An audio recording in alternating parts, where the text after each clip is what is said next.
Hello everyone, Girnar coaching academy या चॅनलवर तुमच्या सर्वांचं स्वागत आहे।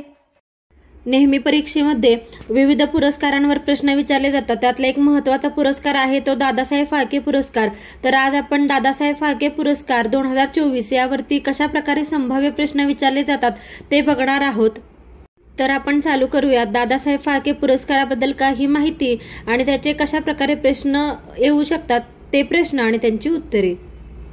प्रश्न चालू करण्या अगोदर या पुरस्काराची काही बेसिक माहिती आपण बघूयात। तर दादासाहेब फाळके पुरस्कार हा भारत सरकार तर्फे दरवर्षी भारतीय सिनेमामध्ये असामान्य कामगिरी करणाऱ्या कलावंत व तंत्रज्ञांना दिला जाणारा सर्वोच्च पुरस्कार आहे।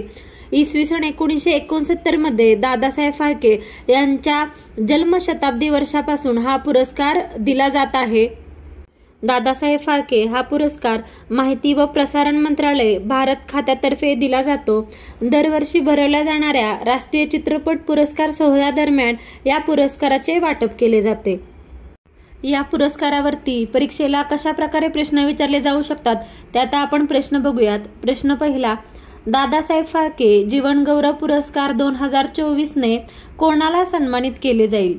तर मिथुन चक्रवर्ती यांना दादासाहेब फाळके जीवनगौरव पुरस्कार 2024 ने सन्मानित केले जाणार आहे। मिथुन चक्रवर्ती यांना प्रतिष्ठित दादासाहेब फाळके पुरस्कार भारतीय चित्रपट सृष्टीतील सर्वोच्च सन्मान प्रदान करण्यात आला आहे, जो त्यांना 8 ऑक्टोबर 2024 रोजी 70व्या राष्ट्रीय चित्रपट पुरस्कार सोहळ्यात प्रदान केला जाईल।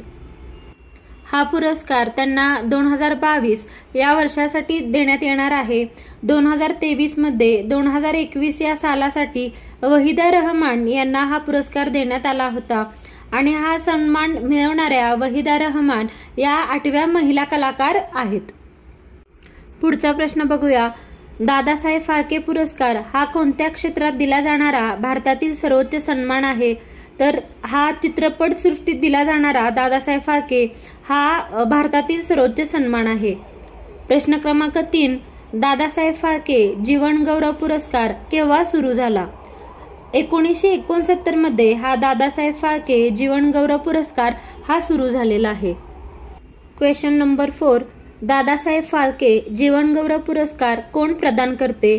तर माहिती आणि प्रसारण मंत्रालय हे दादासाहेब फाळके जीवनगौरव पुरस्कार हे प्रदान करते आणि सध्याचे माहिती आणि प्रसारण मंत्रालयाचे मंत्री कोण आहेत? तर ते आहेत अश्विनी वैष्णव हे।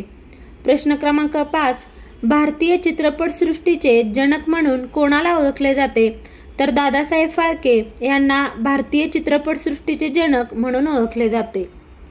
क्वेश्चन नंबर 6, दादासाहेब फाळके पुरस्कारात काय दिले जाते? तर या दादासाहेब फाळके पुरस्कार ज्यांना प्राप्त होतो त्यांना सुवर्ण कमळ, एक शाल आणि 10 लाख रुपये एवढी रक्कम ही दिली जाते।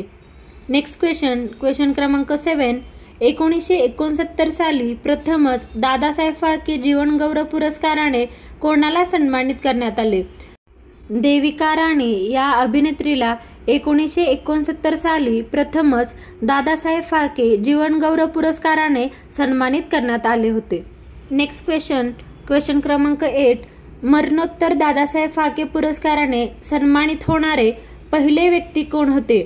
तर पृथ्वीराज कपूर हे मरणोत्तर दादासाहेब फाळके पुरस्काराने सन्मानित होणारे पहिले व्यक्ती होते। दादासाहेब फाळके पुरस्कार हा चित्रपट क्षेत्रातील भारतातील सर्वोच्च पुरस्कार आहे। माहिती आणि प्रसारण मंत्रालयाने स्थापन केलेल्या चित्रपट महोत्सव संचालनालयाद्वारे दरवर्षी राष्ट्रीय चित्रपट पुरस्कार समारंभ तो सादर केला जातो। आता आपण दादासाहेब फाळके यांच्याबद्दल काही माहिती बघूयात। तर दादासाहेब फाळके ज्यांना भारतीय चित्रपटाचे जनक म्हणून ओळखले जाते ते भारतीय चित्रपट निर्माते होते, ज्यांनी भारतातील पहिला पूर्ण लांबीचा चित्रपट ज्याचं नाव होतं राजा हरिश्चंद्र हा दिग्दर्शित केला होता आणि हा राजा हरिश्चंद्र हा 1913 मध्ये दिग्दर्शित करण्यात केलेला त्यांचा हा पहिला चित्रपट होता। तसेच या पुरस्काराची पहिली प्राप्तकर्ता अभिनेत्री देविका राणी होती, जिला 17व्या राष्ट्रीय चित्रपट पुरस्कारांमध्ये सन्मानित करण्यात आले होते। 2021 पर्यंत दादासाहेब फाळके पुरस्कार विजेते हे 51 आहेत. 51 पुरस्कार विजेते भेटलेले आहेत.